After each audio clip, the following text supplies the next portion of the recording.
Loïc Hervé, pour le groupe Union des démocrates et indépendants, Union centriste. Monsieur le Président, Mesdames et Messieurs les ministres, mes chers collègues, ma question porte également sur la constitution du fichier des titres électroniques sécurisés. Et je souhaiterais la poser à Madame Axelle Lemaire, secrétaire d'État en charge de la question. Madame la ministre, le ministre de l'Intérieur qui vient de s'exprimer vient d'annoncer la tenue d'un débat au Parlement sur ce sujet. C'est positif, mais totalement insuffisant.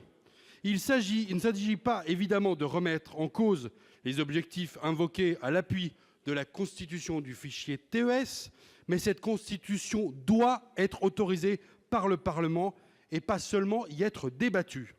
En vertu de l'article 34 de notre Constitution, je cite, « La loi fixe les règles concernant les garanties fondamentales accordées aux citoyens pour l'exercice des libertés publiques. » Qu'est-ce qui concerne plus les libertés publiques qu'un méga-fichier qui rassemblera l'état civil et les données biométriques de 60 millions de nos concitoyens, quasiment la totalité d'entre eux.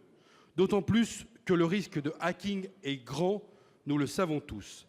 Il a été répondu à cela que la CNIL aurait validé la création du fichier TES. Ce n'est pas totalement exact. Je suis membre de cette institution et je peux vous dire que la CNIL recommande que cette question passe par le Parlement.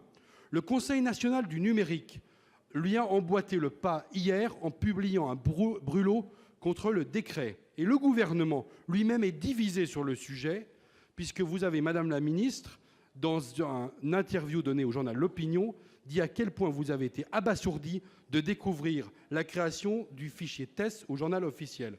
Madame la Ministre, dans un état de droit, on ne peut pas prendre une telle décision en catimini suite au débat parlementaire. Madame la Ministre, allez-vous abroger ce décret pour faire de ces dispositions un projet de loi? Oui, mais la parole est à Monsieur Bernard Cazeneuve, ministre de l'Intérieur. Mesdames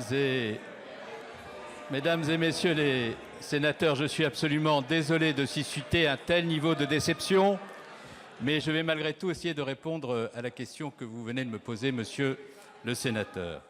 D'abord, vous indiquez que cette disposition qui a été prise par le gouvernement n'aurait pas dû l'être par la voie réglementaire, mais aurait dû l'être au titre de l'article 34 de la Constitution. Je vous renvoie tout simplement, tous les sénateurs et sénatrices, à la lecture de la consultation que nous avons faite du Conseil d'État et y compris de la CNIL, qui reconnaissent l'un et l'autre que le texte que nous avons pris relève bien du domaine de l'article 37 de la Constitution, c'est-à-dire de la compétence réglementaire du gouvernement, et que le gouvernement était légitime à le faire. Ce qu'a dit la CNIL, en revanche, ça c'est exact. Ce n'est pas que le texte relève du domaine de la loi, elle dit que compte tenu de l'importance du sujet, il pourrait relever d'un débat parlementaire, non pas d'un texte législatif. D'ailleurs, comme ce débat parlementaire, vous l'avez remarqué, je le souhaite personnellement, ardemment, parce qu'il va permettre sur tous ces sujets de rétablir un certain nombre de vérités. A posteriori, ici, dans le cadre de ce débat parlementaire, il y a un certain nombre d'éléments qui sont apportés par le Parlement qui rassurent et qui sécurisent. Bien entendu que le gouvernement en tiendra compte. Premier point. Donc ce texte est bien un texte qui relève du domaine réglementaire et pas du domaine législatif. Le deuxième élément sur lequel je voudrais insister, c'est que ce texte, il est extrêmement protecteur des données personnelles. Il est protecteur des données personnelles. Pourquoi? Parce que contrairement au texte de 2012, il ne permet pas l'identification des personnes à partir de leurs empreintes biométriques. Il permet, à partir de l'identité d'une personne et après consultation des données biométriques, d'élaborer des documents d'identité qui soient totalement sûrs et fiables. Et par conséquent, personne, aujourd'hui, compte tenu de ce qu'est le texte, ne peut être identifié en raison de ces données biométriques. Le texte l'interdit, les applications informatiques conçues ne le permettent pas, et pour le faire, il faudrait, pour le coup, des dispositions de nature législative. Et d'ailleurs, le Conseil d'État comme la CNIL reconnaissent que parce que nous n'avons pas fait cela, nous restons bien dans des finalités et des modes de consultation qui relèvent du domaine réglementaire. Donc sur ce sujet, il faut être extrêmement précis. Le troisième point que vous évoquez est très important, c'est celui du hacking, de la sécurité du fichier. Bon, alors là, soyons très clairs, ce fichier n'est pas sur Internet. Il n'est pas accessible par ceux qui consultent Internet. Il est dans les réseaux du ministère de l'Intérieur, protégé par des dispositifs de chiffrement et par conséquent n'est pas accessible par ceux qui consulteraient Internet.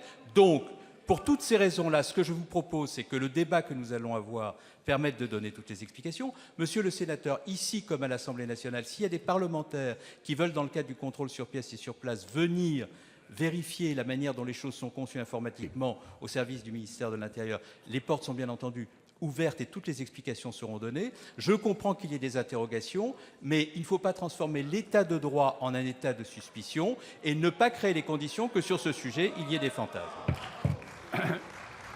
La parole est à notre collègue Monsieur Philippe Dallier pour le groupe Les Républicains.